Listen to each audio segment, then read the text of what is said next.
and then about 4.5 years later on, I quit Sunderland and decided to move down to Tranmere.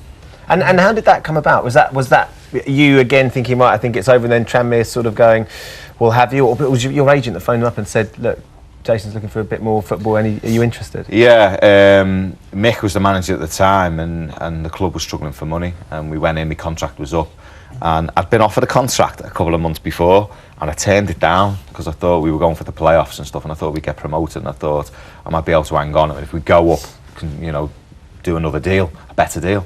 And the club never got promoted, and I went in to see Mick, and he went, the contract's not on the table anymore. So I had to make a decision then what I was going to do. Obviously there was no contract at Sunderland. I went down to Leicester. Probably a lot of people don't know this, but I failed a medical at Leicester. Really? Yeah, failed a medical. On what grounds? My groins. They were so... Leicester you had more than one? Yeah, it was hanging out. And Leicester at the time had signed a couple of players and put them on big money, and they hadn't, the medicals weren't as stringent as what they probably should have been. And players had not played as many games, and I think the medicals really tightened up, and a bit like my groins. And I'd failed this medical, and I was at a loose end, and I was driving back to Merseyside, to my house, and I rang my agent, and I went, ring Brian Little at Tranmere and just tell him I'll come as a player coach. I don't want really any money to go, I just want to learn sort of that level, and I want to get into management this way. And Brian rang me within an hour, and it was brilliant. What a great fella he is, by the way, Brian Little. I learned so much off him. And I enjoyed it, and obviously John had been at Tranmere as well, and I knew all about it. Spoke to John about it. Did you? Yeah, and he said yeah, and I really enjoyed it. There was good players there, Ian Hume, Gareth Roberts, Ryan Taylor, who went up to Newcastle, and then a couple of years later me and Barnsley took over. They took 900 grand off the budget, and we just couldn't sustain it really, and results went against us. Just tell you a funny story. The day we got sacked, John used to ride in on his bike, and we got sacked, and John said, I'm going to ride the bike home. I said, you can't do that. I said, you know, there's the headline straight away on your bike, you know, you've just been sacked. I said, we'll put the bike in the back of the car. I said, and we'll go for a coffee. There he is. I said, we'll go for a coffee, and I'll drop you off at the house with the bike. So this here, we couldn't get that bike in the boot of the car. Couldn't get it in. So my phone went, and it was my mate, and he went, turn the wheel the other way. I went, what do you mean turn? I went, where are you? He said, I'm watching you live on Sky. They were filming it. He went, turn it the other way. And we shoved the bike in the car, and we drove out. Bodgett and Scarpa trying to get out of there. Yeah, I was gutted for John, really. I mean, I was second fiddle. I was assistant manager, and I just really fell for him. He's a great coach and a great fella, you know. Great guy. Yeah, great fella.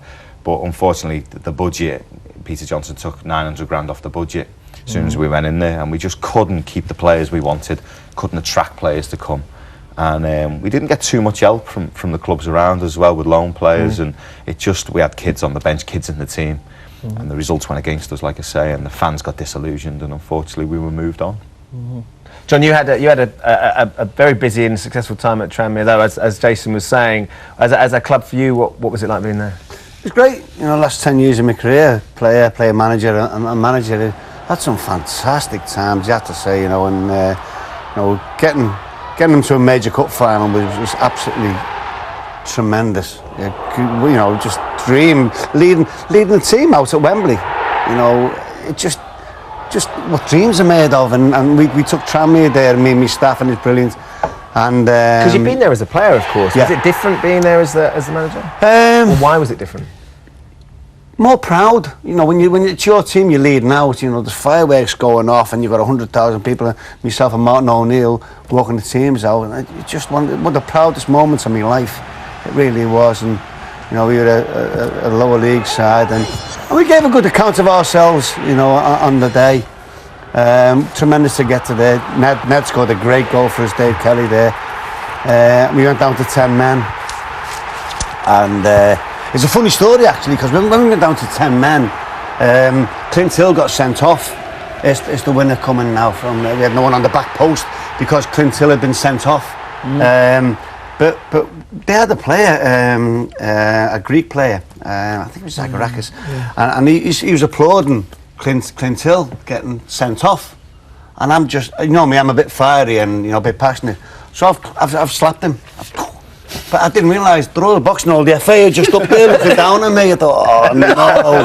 So I got fined big time. So, yeah.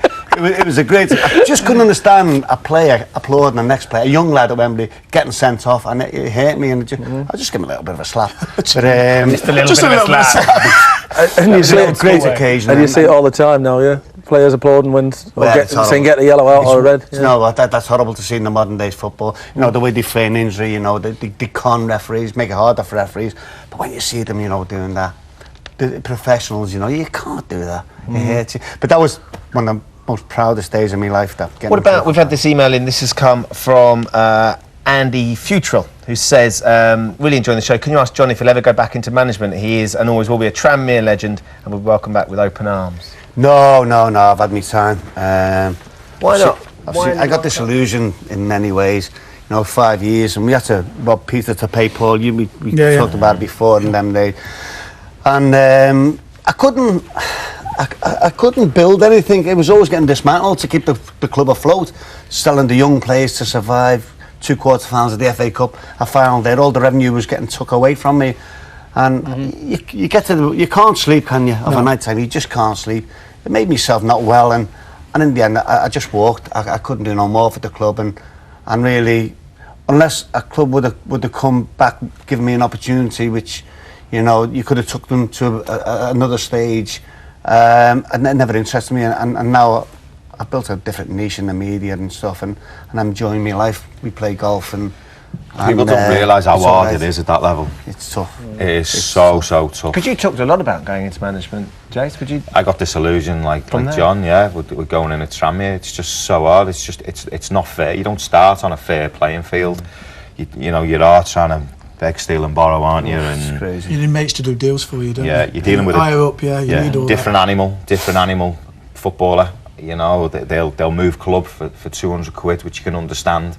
And you can't find 200 quid more for the wages to keep them at the club, and they'll go to Brighton or they'll go up to Scotland and leave you for 200 quid, and it's just, you can't build anything. And like Viv says, you're ringing up. We were ringing Rafa. We nearly had Martin Kelly at one point. Skirtle done his hamstring, and Rafa Rangel said he can't come now. We're giving him a European number, so he has to stay. And Sam helped us out at Blackburn. Moisey didn't have anyone. And you just struggle. You can see why you keep with the memories of playing and not doing the management. Gents, it's been an absolute pleasure. Viv, absolutely John, fantastic. Jason, thank you so much for coming in. To the end. Really, really great show.